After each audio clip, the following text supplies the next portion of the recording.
दोस्तों नमस्कार, शांति पर्व इस YouTube चैनल में आप सभी का स्वागत है। आज के इस वीडियो में हम महाराष्ट्र की राजनीति पर विश्लेषण करेंगे। वीडियो को लाइक, शेयर और चैनल को सब्सक्राइब करना मत भूलिए। महाराष्ट्र में देवेंद्र फडणवीस जी का 100% बीजेपी का नारा अजित पवार और एकनाथ शिंदे जी की मुश्किल बढ़ाएगा, इस विषय पर विश्लेषण करेंगे। वीडियो को लाइक, शेयर और चैनल को सब्सक्राइब करना मत भूलिए। महाराष्ट्र विधानसभा चुनाव में महायुति को ऐतिहासिक जीत मिली है। इसमें बीजेपी का सबसे बड़ा योगदान है।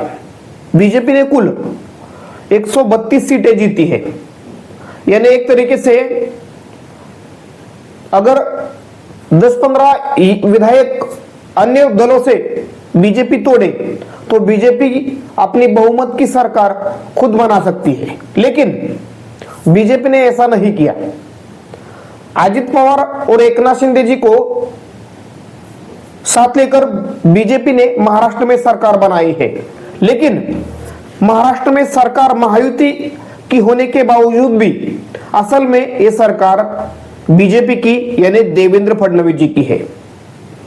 देवेंद्र फडणवीस प्रभावशाली मुख्यमंत्री माने जाते हैं। महाराष्ट्र में गली से मुंबई तक यानी ग्राम पंचायत से लेकर मुंबई विधानसभा तक बीजेपी का ही राज हो और बीजेपी का नारा बुलंद हो, इसके लिए देवेंद्र फडणवीस जी ने 2014 से लेकर 2024 तक पिछले 10 सालों में पूरी मेहनत करके काम किया है और उन्होंने महाराष्ट्र में बीजेपी को खासतौर पर ग्रामीण इलाकों में अच्छी तरह से बढ़ाया है।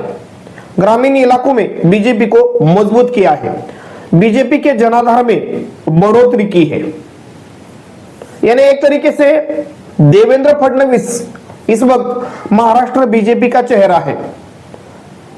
देवेंद्र फडणवीस राष्ट्रीय स्वयंसेवक संघ के चहीते हैं। उसी के साथ नरेंद्र मोदी जी ने भी देवेंद्र फडणवीस के ऊपर अपना विश्वास जताया है। यानी एक तरीके से देवेंद्र फडणवीस जी ने महाराष्ट्र में बीजेपी को एक नंबर की पार्टी बनाने के लिए अपनी पूरी राजनीतिक ताकत झोंक दी है। जिस प्रकार से पिछले 10 सालों में महाराष्ट्र में बीजेपी को देवेंद्र फडणवीस जी के नेतृत्व में बीजेपी मजबूत हुई है, उसे देखें तो देवेंद्र फडणवीस जी की बराबरी करने वाला नेता इस वक्त महाराष्ट्र में बीजेपी के पास नहीं है। यानी महाराष्ट्र में बीजेपी का जो भी डिसीजन है वो देवेंद्र फडणवीस ही लेते हैं। यानी महाराष्ट्र में जिस प्रकार केंद्र में नरेंद्र मोदी और अमित शाह बीजेपी और बीजेपी का डिसीजन और बीजेपी का चेहरा है, उसी तरह महाराष्ट्र में बीजेपी का चेहरा देवेंद्र फडणवीस है। बीजेपी का अगला टारगेट महाराष्ट्र में होने वाले 2029 के विधानसभा चुनाव है। 2029 में बीजेपी महाराष्ट्र में अपने अकेले दम पर बहुमत की सरकार बनाना चाहती है। बीजेपी के रणनीतिकार अमित शाह जी ने यह बात विधानसभा के चुनाव के प्रचार दौरान कही। यानी एक तरीके से उस बात को जमीन पर उतारने के लिए देवेंद्र फडणवीस प्रयासों में जुटे हैं। आने वाला स्थानिक निकाय का चुनाव यानी महाराष्ट्र में 2-3 महीनों बाद स्थानिक निकाय के चुनाव होने वाले हैं। उनमें महानगर पालिका, जिला परिषद, पंचायत समिति ये चुनाव होने वाले हैं। ये चुनाव बीजेपी अपने अकेले दम पर लड़ने वाली है, ऐसे संकेत बीजेपी के महाराष्ट्र के नेतृत्व की तरफ से मिल रहे हैं। खासतौर पर मुंबई म्युनिसिपल कॉर्पोरेशन हो, ठाणे म्युनिसिपल कॉर्पोरेशन हो, यानी एक तरीके से मुंबई और ठाणे ये 2 महानगर पालिका बीजेपी के टारगेट पर है। अगर मुंबई में और ठाणे में बीजेपी का मुंबई ठाणे के महानगर पालिका में बीजेपी की सत्ता आती है तो शिवसेना पार्टी यानी शिवसेना के दोनों गुट एक तरीके से कमजोर हो जाएंगे। अजित पवार जी ने एक तरीके से बीजेपी के सामने सरेंडर किया है। अजित पवार और देवेंद्र फडणवीस इन दो नेताओं में अच्छी खासी तालमेल दिखाई देती है और एनसीपी यानी अजित पवार बीजेपी की जरूरत है। जो सेकुलर वोट बैंक है वो अजित पवार जी के कारण बीजेपी के पास आ सकती है, यानी अजित पवार के कारण बीजेपी के वोटों में बढ़ोतरी होने के ज्यादा संभावना है। लेकिन बीजेपी हिंदुत्व के वोट में, हिंदुत्व के वोट बैंक में कोई भागीदार या पार्टनर नहीं चाहती। इसी के कारण बीजेपी ने उद्धव ठाकरे जी को निपटाया, उसी प्रकार एकनाथ शिंदे जी को भी धीरे धीरे बीजेपी निपटाएगी। यानी और खासतौर पर ठाणे के इलाके में, ठाणे और कोकण, ये ठाणे, मुंबई और कोकण ये बीजेपी के टारगेट पर है। इस इलाके पर बीजेपी ने अपना फोकस किया है। यानी एक तरीके से बीजेपी आने वाले 20-25 सालों में महाराष्ट्र में किस प्रकार बीजेपी की सत्ता रहे, इसके लिए रणनीति बना रही है। हिंदुत्व का वोट बैंक बीजेपी का अकेला ही रहे, हिंदुत्व वोट बैंक में कोई भागीदार न बने, इसके लिए बीजेपी प्रयासों में जुटी है। और इसके कारण ही मुंबई म्युनिसिपल कॉर्पोरेशन के चुनाव बीजेपी अकेले लड़ना चाहती है। अगर बीजेपी मुंबई म्युनिसिपल कॉर्पोरेशन में सत्ता में, यानी एक तरीके से बीजेपी ने वो मुंबई म्युनिसिपल कॉर्पोरेशन की सत्ता हासिल की और ठाणे में भी बीजेपी ने सत्ता हासिल की, तो एक तरीके से शिवसेना का अस्तित्व और प्रभाव खतरे में आ सकता है। यानी एक तरीके से बीजेपी के रहमो कर्म पर या बीजेपी के सपोर्ट पर ही एकनाथ शिंदे जी को अपनी आगे की राजनीति करनी पड़ेगी। भले ही एकनाथ शिंदे इस वक्त सत्ता में है और सत्ता में रहकर वो अपनी पार्टी को बढ़ाना चाहते हैं, मगर देवेंद्र फडणवीस राजनीति के चतुर खिलाड़ी है और राष्ट्रीय स्वयंसेवक संघ की जबरदस्त बैकिंग उनके साथ है।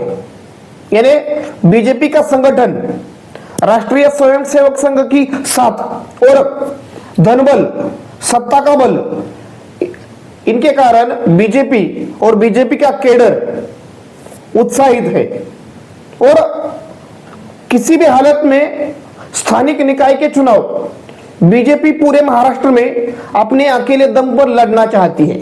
अगर बीजेपी स्थानिक निकाय के चुनाव अपने अकेले दम पर लड़ती है तो पहला झटका बीजेपी के जो सहयोगी दल है उनको ही लगेगा और सबसे ज्यादा झटका एकनाथ शिंदे जी की शिवसेना को लगेगा।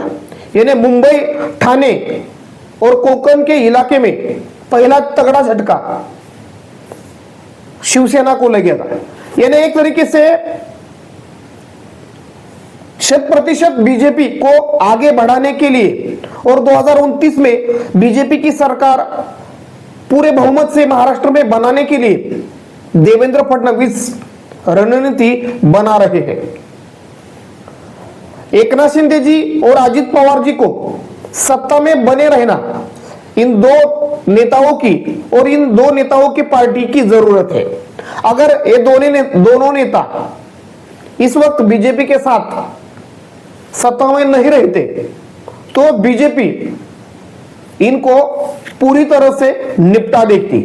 यानी एक तरीके से सत्ता का प्रभावी ढंग से इस्तेमाल कैसे किया जाए और अपने विरोधियों को कैसे निपटाया जाए, ये बीजेपी ने पिछले 10 सालों में दिखाया है।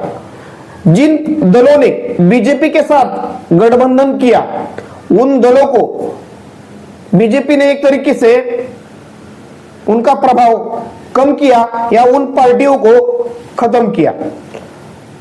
बिहार में नीतीश कुमार जी की पार्टी जेडीयू यानी जनता दल यूनाइटेड इस वक्त अपने पार्टी के अस्तित्व के लिए लड़ रही है। ओडिशा में बीजू जनता दल, नवीन पटनायक जी की पार्टी, उसके अस्तित्व का खतरा या वो अपने अस्तित्व के लिए बीजू जनता दल लड़ रहा है। उसी प्रकार महाराष्ट्र में उद्धव ठाकरे जी के नेतृत्व वाली शिवसेना में विभाजन हो चुका है और शिवसेना पार्टी अब दो धड़ों में बढ़ चुकी है। यानी एक तरीके से पहले शिवसेना का जो प्रभाव देखने को मिला था वो प्रभाव इस वक्त देखने को नहीं मिला। तमिलनाडु में एआईडीएमके यानी एक तरीके से जिस पार्टी ने बीजेपी के साथ गठबंधन किया वो पार्टी एक तरीके से अपने ही राज्य में कमजोर हो गई या उस पार्टी का अस्तित्व ही एक तरीके से खत्म हो गया। यानी एक तरीके से बीजेपी अपने पार्टी को गली से लेकर दिल्ली तक सत्ता में लाना चाहती है और उसी के लिए बीजेपी हर चुनाव, जो वो स्थानिक निकाय का चुनाव हो, विधानसभा का चुनाव हो या लोकसभा का चुनाव, वो चुनाव पूरी ताकत से लड़ती है।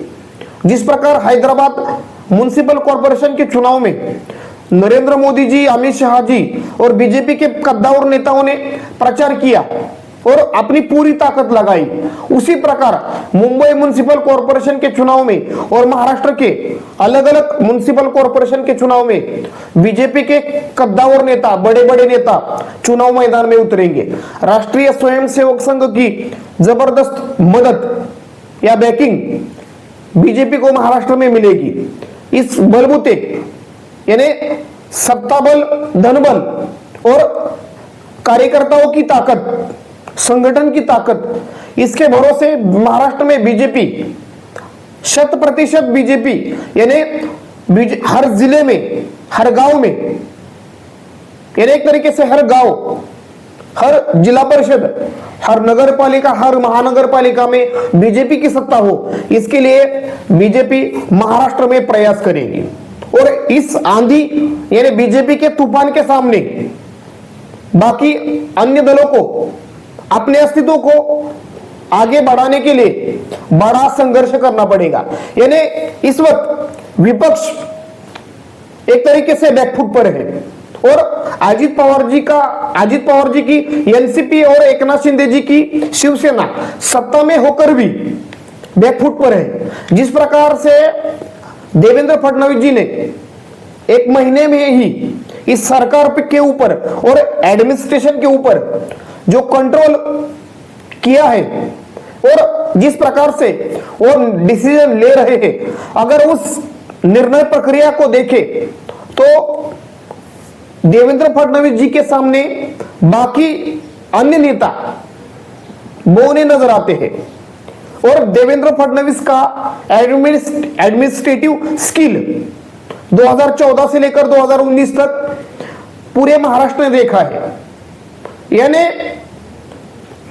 देवेंद्र फडणवीस जी ने जिस प्रकार नरेंद्र मोदी जी ने 2014 से लेकर 2024 तक अकेले पीएमओ से यानी प्राइम मिनिस्टर ऑफिस से सरकार चलाई, उसी प्रकार 2014 से लेकर 2019 तक महाराष्ट्र में सीएमओ से, चीफ मिनिस्टर ऑफिस से देवेंद्र फडणवीस जी ने सरकार चलाई। कुछ उसी तर्ज पर महाराष्ट्र में अभी देवेंद्र फडणवीस सरकार चलाते हुए दिख रहे हैं। यानी एडमिनिस्ट्रेशन पर उनका जबरदस्त प्रभाव नजर आ रहा है। जिस प्रकार से 2.5 साल एकनाथ शिंदे जी चीफ मिनिस्टर रहे और उनके कार्यकाल में जिस प्रकार से निर्णय लिए गए, जिस प्रकार से टेंडर निकाले गए, उसने आर्थिक रूप से पूरे महाराष्ट्र की सिस्टम को हिला दिया।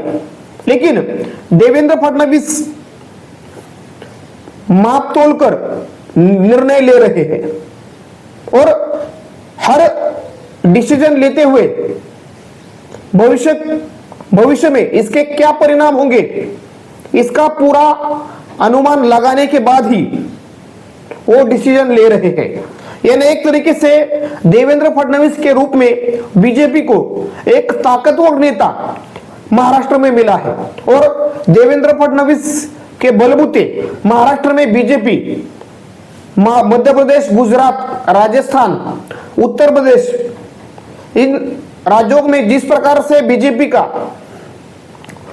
वन हैंडेड बीजेपी की सत्ता है, उसी प्रकार महाराष्ट्र में भी बीजेपी सत्ता में 2029 में वापसी करना चाहती है।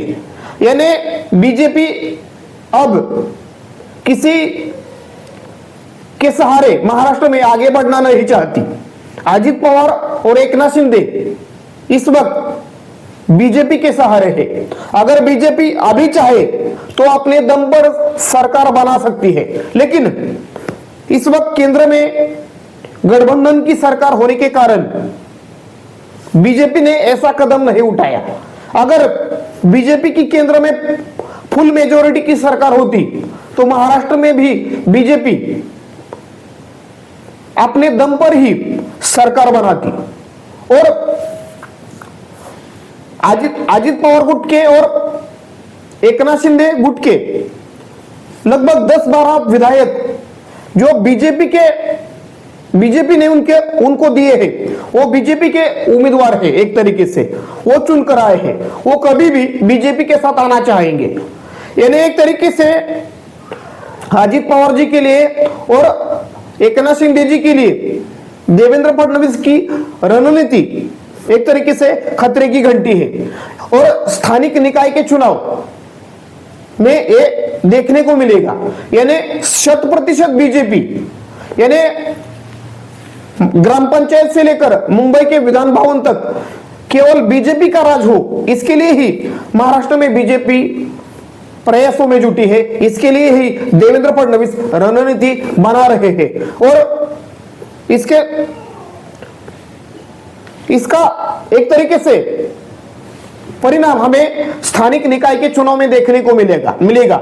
यानी मुंबई म्युनिसिपल कॉर्पोरेशन और ठाणे महानगरपालिका, ये दोनों महानगरपालिका बीजेपी अपने अकेले दम पर लड़ सकती है। अगर ऐसा होता है तो उद्धव ठाकरे जी की शिवसेना और एकनाथ शिंदे जी की शिवसेना, उनके सामने अस्तित्व का सवाल खड़ा होगा या अस्तित्व के लिए उनको संघर्ष करना पड़ेगा। यानी एक तरीके से बीजेपी ने अब अपने दोस्तों को एक तरीके से इशारा देना शुरू कर दिया है और 2029 के विधानसभा चुनाव की तैयारियां बीजेपी ने एक तरीके से शुरू कर दी है, हम ऐसा कह सकते हैं। धन्यवाद। वीडियो को लाइक, शेयर और चैनल को सब्सक्राइब करना मत भूलिए।